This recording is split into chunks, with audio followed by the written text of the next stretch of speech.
O Ian Amaral mandou o seguinte.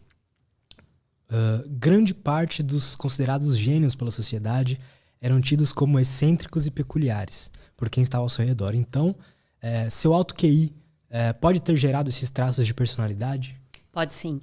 Inclusive, tem alguns estudos baseados em relatos, né? Porque a maioria das pessoas não teve acesso a esses grandes gênios do passado, falando que muitos deles tinham algum transtorno mesmo de personalidade. Então, tinha uma bipolaridade, tinha alguma outra questão, esquizofrenia.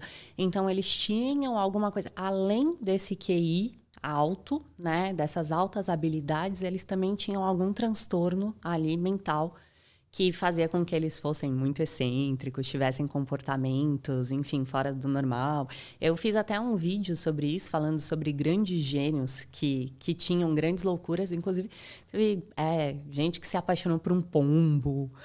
Tem um monte de relato, assim. Lógico que são relatos, né? Então, foram sendo coisas, boatos que foram passados para frente, mas existe, sim, isso. Mas, provavelmente, por conta do transtorno mental e não tanto do alto QI. O alto QI vai fazer com que você tenha muito mais um problema de relacionamento e de você ficar mais entediado. Então, no termo da escola, é aquela criança que pega muito rápido o conteúdo e ela fica muito desmotivada. Então, ela está desmotivada, aí normalmente é a criança que vai fazer bagunça. Aí o professor acha que é hiperativa, aí vai mandar, vai ver que não. É que ela já pegou tão rápido aquilo, então ela é um pouco entediada com relação à aprendizagem. E com relação ao outro, é porque a maioria de nós tem uma forma linear de raciocínio. E quando você está um pouco acima, seu pensamento é um pouco mais rápido, você conecta ideias com mais agilidade, muitas vezes as pessoas não acompanham o seu raciocínio. E aí você tem uma dificuldade de relacionamento, que era o que acontecia com esse meu paciente. Então, ele começou a entender que ele funcionava de um jeito e ele começou a adequar o discurso dele para o ouvinte.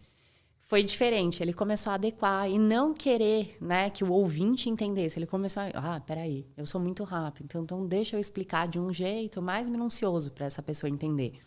Então, tem isso, assim. Mas desses gênios é transtorno mental, tá? Aí tem a ver mais com a questão da personalidade, do transtorno de personalidade. Mas tem alguma correlação de quantidade, assim, ou seja, tem, sei lá, os gênios, eles têm mais probabilidade de ser bipolar do que uma pessoa normal, ou não tem isso? Diretamente que eu conheça esse dado, não sei, tá? Falando aqui pelo que a gente conhece, sim, parece que existe, né? Parece que existe uma probabilidade maior desses grandes gênios, mas aí talvez a gente tenha que levar em consideração também o ambiente. Porque às vezes você, né, quando você começa a ficar assim muito famoso, você começa a mudar muito aquele ambiente, isso também vai interferir muito no seu comportamento, né?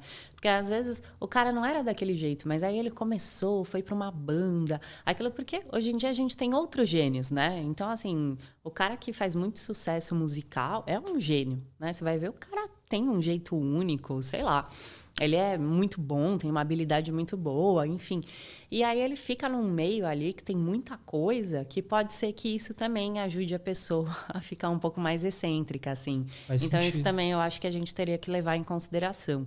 Tem muito isso no mundo das artes, né? De um músico muito bom ou um pintor muito bom ter alguma coisinha ali, né? Você viu The Boys? Vi. Então, The Boys eu acho que é uma metáfora para esse mundo dos famosos. Eu acho.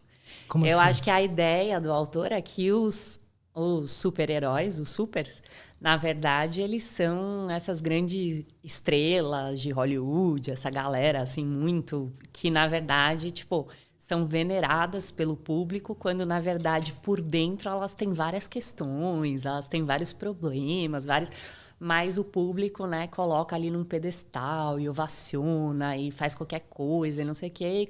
E que não é a realidade, né? Que no íntimo existe um monte de questões. Pelo menos ao que parece, ao que chega para nós aqui, né? De público geral, tem muito isso, né? A gente vê que você fala assim, caramba, tal pessoa tão famosa, tão não sei o quê, poxa, e tem tal transtorno, tá Se com matou. tal... E você fala, como, né? Mas aí você vai ver, tinha um monte de coisa ali atrás, que eu acho que esse ambiente influencia Faz também. todo sentido, né? Eu ficava perguntando, porque vários cantores das minhas bandas favoritas se mataram. Eu não, assim... Hoje em dia, olhando por esse lado mais de neurociência, comportamento e tudo mais, eu vejo que pode ter sido muito por causa do ambiente, o tipo de parceiro ou parceira que eles se relacionavam, os amigos, sabe?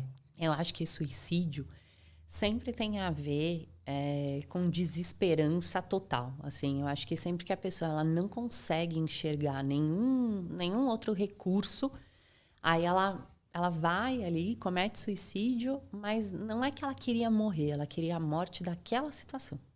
Talvez ela estivesse vivendo algo que naquele momento, naquele contexto para ela fosse tão insuportável que ela precisava não estar presente ali. E foi a única maneira que ela encontrou, assim. Então, acho que tem muito isso. Muitas vezes essas pessoas, às vezes, elas não têm para quem pedir socorro, né? Pelo menos é o que a gente vê, né? Elvis, né? Que saiu o filme recentemente. Aí você vai ver e fala assim, nossa, caramba. Tipo, a pessoa estava cercada de pessoas, mas ela não tinha ninguém, né? Ela não tinha alguém que ela pudesse chegar e falar. E isso faz muita diferença, né? A gente ter essa rede de apoio é muito essencial para a nossa vida, né?